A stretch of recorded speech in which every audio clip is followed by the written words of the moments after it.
Numéro 1. Placez Dieu avant tout. Placez Dieu avant tout dans tout ce que vous faites. Tout ce que vous pensez voir en moi, tout ce que j'ai accompli, tout ce que vous pensez que j'ai. Et oui, j'ai beaucoup de choses. Tout ce que j'ai, c'est par la grâce de Dieu. Comprenez ceci. C'est un cadeau. Il y a 40 ans, le 27 mars 1975, ce mois de mars, j'étais encore en train d'échouer au collège. J'avais une moyenne de 1,7. J'espère que vous pouvez faire mieux. 1,7 de moyenne. Ce jour-là, j'étais assis dans le salon de beauté de ma mère. Je regardais le miroir et là, je vois cette femme derrière moi sous le sèche-linge. Et à chaque fois, nos regards se croisaient. À chaque fois que je la regardais, je voyais qu'elle aussi me regardait. Je ne sais pas qui c'était. Elle dit à quelqu'un, donne-moi un stylo. J'ai une prédiction. Le 27 mars 1975, elle me dit, toi petit, tu vas voyager à travers le monde et tu vas parler à des millions de personnes. J'étais en train d'échouer au collège. Je pensais rejoindre l'armée. Je ne savais pas ce que je pourrais faire. Elle me dit que je voyagerai dans le monde et je parlerai à des millions de personnes. Et me voilà aujourd'hui, j'ai beaucoup voyagé dans le monde. Et effectivement, j'ai parlé à des millions de personnes. Mais ce n'est pas le plus important, le succès que j'ai eu. Le plus important, c'est ce qu'elle m'a appris. Ce qu'elle m'a dit ce jour-là est resté gravé en moi depuis. J'ai été protégé, j'ai été dirigé, j'ai été corrigé. J'ai gardé Dieu dans ma vie et cela m'a permis d'être humble. Je ne me suis pas toujours tenu à lui, mais il a toujours été avec moi. Alors soyez avec lui dans tout ce que vous faites. Si vous pensez que vous voulez faire ce que vous pensez que j'ai fait, alors faites ce que j'ai fait et restez avec Dieu. Numéro 2. Échoue gros. C'est vrai. Échoue gros. Aujourd'hui est le début du reste de ta vie et cela peut être très effrayant. C'est une nouvelle vie qui commence pour tout le monde. Tu n'as qu'une vie, alors fais ce qui te passionne. Il s'agit de passion. Saisis les opportunités. Professionnellement, n'aie pas peur d'échouer. Il y a un vieux test de QI de 9 points qui forme une boîte. Tu devais dessiner 5 lignes en passant par les 9 points sans lever le crayon.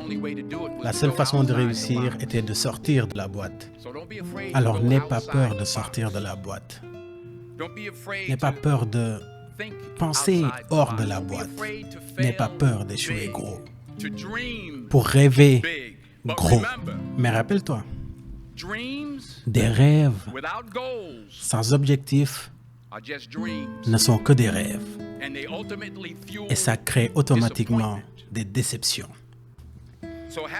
Donc, aie des rêves, mais aie des objectifs.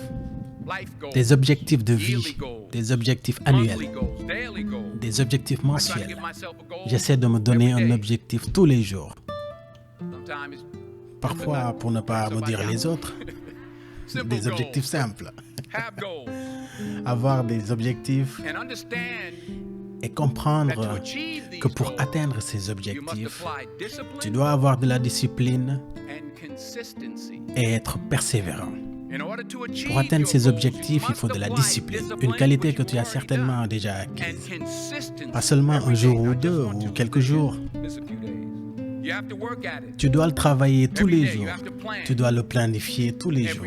Tu connais le dicton qui dit « On ne planifie pas d'échouer, mais on échoue de planifier ». Le travail dur, ça fonctionne. Travailler très durement, c'est ce que font les gens qui réussissent. Et dans ce monde de texte, de tweets, le monde de tweets que tu connais bien, rappelle-toi, juste parce que tu fais beaucoup plus, ne signifie pas que tu réussis beaucoup plus. Rappelle-toi bien de ça. Ce n'est pas parce que tu fais beaucoup plus, ne signifie pas que tu réussis beaucoup plus. Ne confonds pas le mouvement avec le progrès. Ma mère m'a dit, tu peux courir sur place tout le temps, mais ça ne t'amènera nulle part. Alors continue tes efforts, continue à avoir des objectifs. Numéro 3. Tu ne verras jamais une remorque derrière un corbillard. Je le redis. Tu ne verras jamais une remorque derrière un corbillard. Peu importe combien tu gagnes, tu ne l'emporteras pas avec toi. Donc ce n'est pas ce que tu as qui compte, mais ce que tu fais avec ce que tu as. Nous avons tous des talents différents. Certains d'entre nous sont des médecins, des avocats, des scientifiques, certains éducateurs, d'autres infirmiers, certains sont des enseignants. OK. Certains sont des prédicateurs. La chose la plus égoïste que tu peux faire dans ce monde, c'est aider quelqu'un d'autre. Et pourquoi est-ce égoïste? Parce que la gratification, la bonté qui vient en toi, le bon sentiment que j'ai eu en aidant les autres, il n'y a rien de tel. Enfin, une chose ou deux.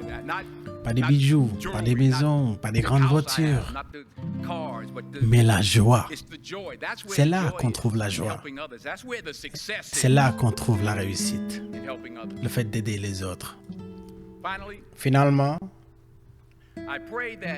je prie pour que tu mettes tes pantoufles bien sous le lit ce soir, de sorte que lorsque tu te réveilleras demain matin, tu seras obligé de te mettre à genoux pour les récupérer.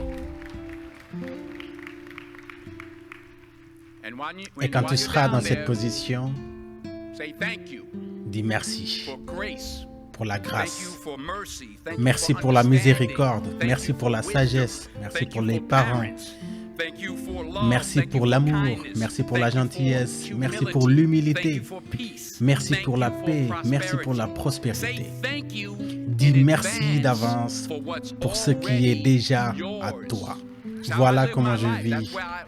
C'est l'une des raisons pour lesquelles je suis là aujourd'hui devant vous. Dis merci pour ce qui est déjà à toi. Le vrai désir dans ton cœur pour tout ce qui est bon, c'est Dieu qui te prouve à l'avance que cette chose est déjà à toi. Je le redis. Ce véritable désir dans ton cœur, cette démangeaison que tu as, peu importe ce que tu veux faire, cette chose que tu veux faire pour aider les autres, pour évoluer, pour gagner de l'argent, ce désir qui t'anime, c'est la preuve que Dieu te donne à l'avance pour t'indiquer que c'est déjà à toi. Et tout ce que tu veux, eh bien, tu peux l'avoir. Alors réclame cette chose que tu désires.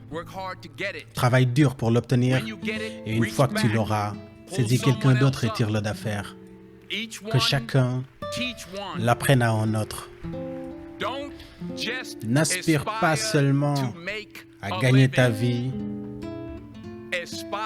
aspire à faire la différence. Merci.